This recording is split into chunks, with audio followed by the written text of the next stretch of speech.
Hello everyone. तर मी तुम्हाला आज टिप गळे, गोल, चौकोनी, पंचकोनी आणि मटका हे 4 गळे सांगणार आहे.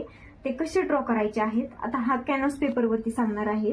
तर हा कॅनव्हासचा कागद आहे, जिथे आपण 2चा जितका गळा आहे तितका चौकोन आखून घ्यायचा आहे. पहा आता हा आपला कितीचा गळा आहे, 2.25चा गळा टाकलेला आहे. मी 2.25चा इथं टाकला, तर मी खालीही 2.25चाच गळा ड्रॉ करेल.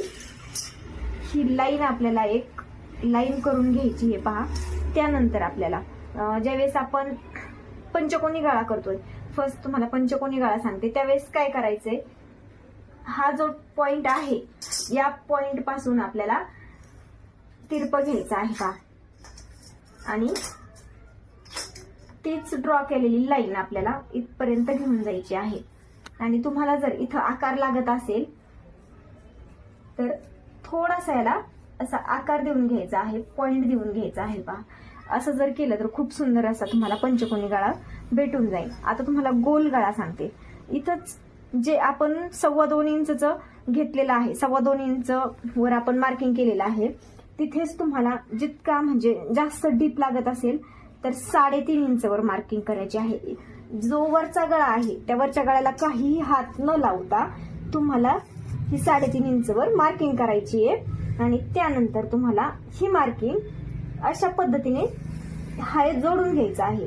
हे जोडून घेतल्यानंतर तुम्ही पाहू शकता इथून इथपर्यंत जर सेम येणार, इथून आपल्याला हा राऊंड शेप देऊन घ्यायचा आहे. तुम्हाला एकदम पाहिजे तसा तुम्ही पाहू शकता, पाहिजे तसं तुम्हाला राऊंड गळा मिळून जाणार आहे. त्यानंतर तुम्हाला चौकोनी गळा सांगणार आहे.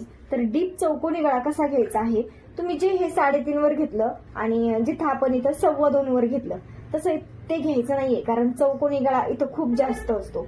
तर तुम्हाला इथं फक्त 2.25 किंवा 3 वरती घ्यायचा आहे, तरी तुम्हाला एकदम चौकोनी गळा एकदम डीप मध्ये भेटून जाईल.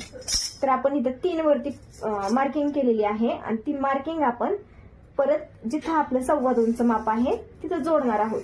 हे पहा तुम्हाला हा चौकोनी गळा एकदम भारी भेटून जाईल. त्यानंतर तुम्हाला, कारण इकडून खूप जास्त प्रमाणात 3 गळे झालेले आहेत, त्याच्यामुळे ओळखू येणार नाही, तर याच्यावर आता आपण मटका गळा करणार आहोत.